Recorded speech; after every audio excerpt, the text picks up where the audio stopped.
Even the most legendary names in pop music can have a commercial dip where their singles fail to live up to expectations. In this video, we'll look at 8 of the biggest artists with back-to-back flop singles. Mariah Carey.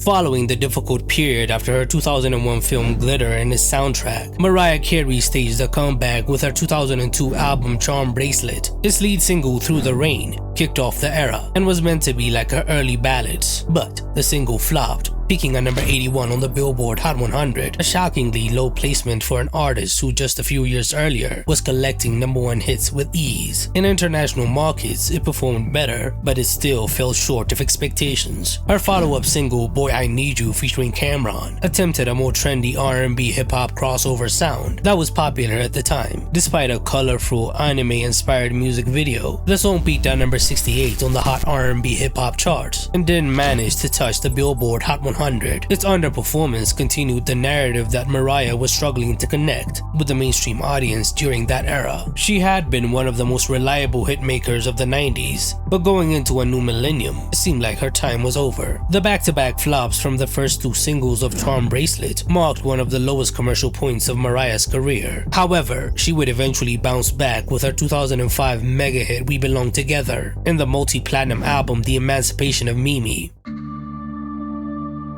Katy Perry.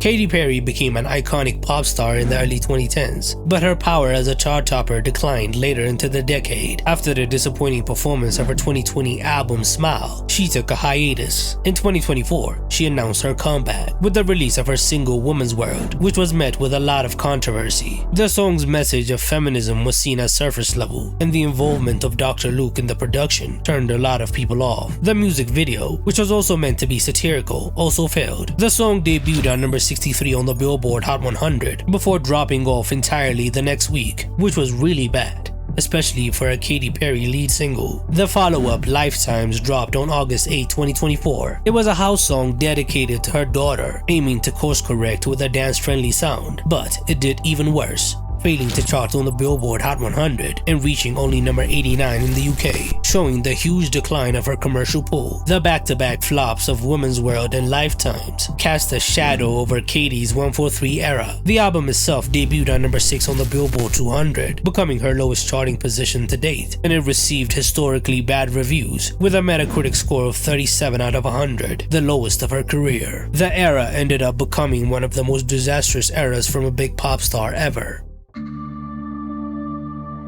Justin Timberlake.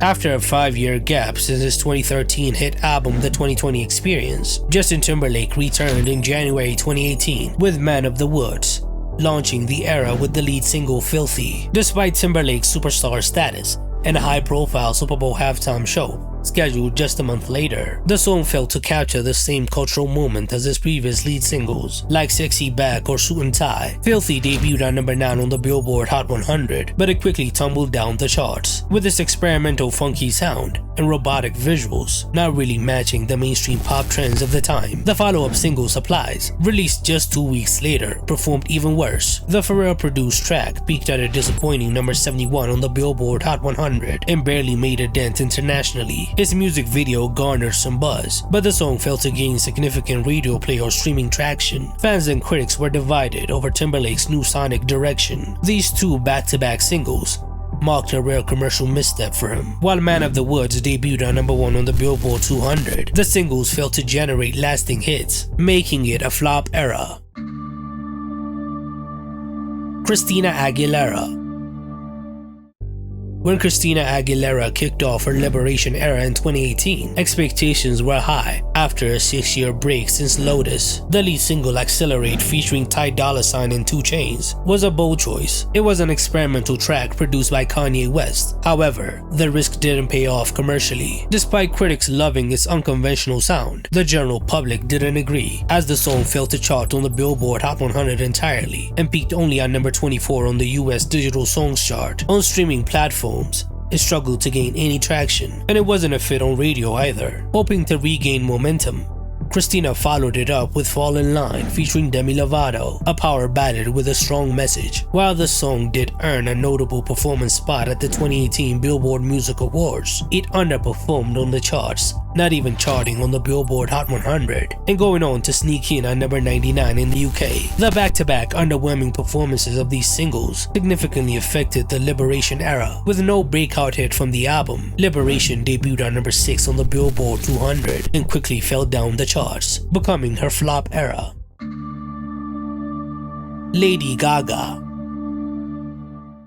Lady Gaga's art pop era in 2013 started strong with applause, but the follow-up single Do What You Want faced a turbulent journey. Initially featuring R. Kelly, the song reached number 13 on the Billboard Hot 100. However, controversy surrounding R. Kelly's involvement caused the momentum to fizzle out. Even around that time, it was widely known that he was a deviant, but it wasn't until the documentary Surviving R. Kelly that Gaga removed it from streaming services in 2019. The third single from art pop, GUI, faced even greater commercial struggles. Released with a lengthy, big-budget music video, the song was promoted heavily, but received little radio play. It peaked at a low number 76 on the Billboard Hot 100, marking one of Gaga's weakest singles on the charts at the time. The combination of these two singles, along with art pop's polarizing reception, cemented this as one of the rare eras where Lady Gaga struggled to deliver back-to-back mainstream smashes. While art pop has since gained a cult following, it was a tough time in her career. Madonna.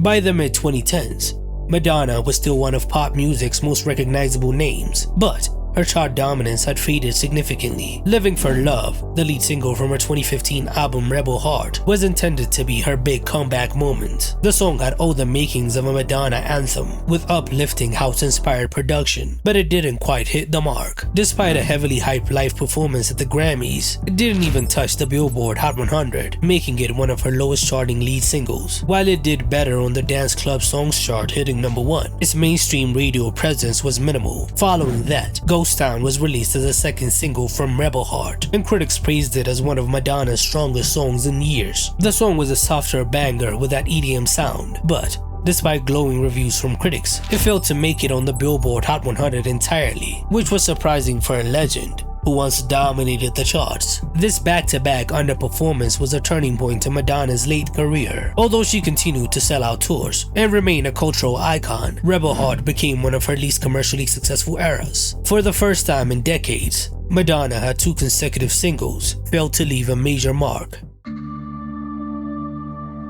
Britney Spears.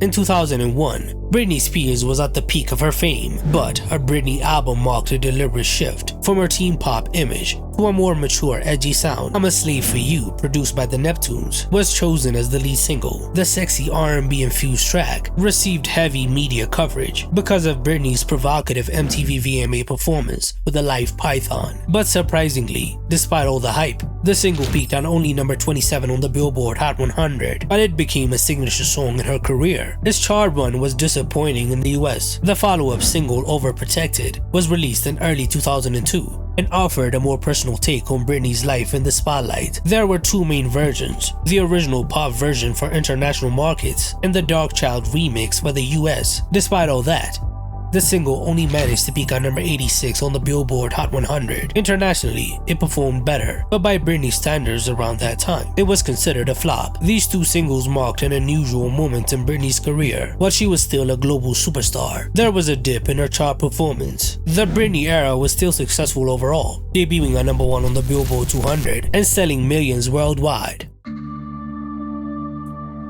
Rihanna. In March 2015, Rihanna dropped Bitch Better Have My Money as her follow-up to her surprise folk single 45 Seconds. With a dark trap-infused production, the song was a risk, and while it generated online buzz with a short film-style music video, it peaked at number 15 on the Billboard Hot 100. While that's a respectable position for many artists, it was underwhelming for a hyped-up Rihanna single. Internationally, The song performed moderately well, but it was still disappointing. Just weeks later, she followed it up with American Oxygen, a politically charged ballad with socially conscious lyrics and an accompanying music video. It showcased a different side of Rihanna, but the timing and mood didn't resonate with mainstream radio. The song peaked at number 78 on the Billboard Hot 100. It received praise from critics, but the commercial response was a clear dip for a hitmaker known for dominating charts effortlessly. These back-to-back releases disrupted Rihanna's streak of hits and left her trying to find the sound for her next album, Anti. They became standalone singles, not finding a home in any album before she rebounded with work in 2016. Which artists with back-to-back flop singles did I miss? Tell me in the comments below.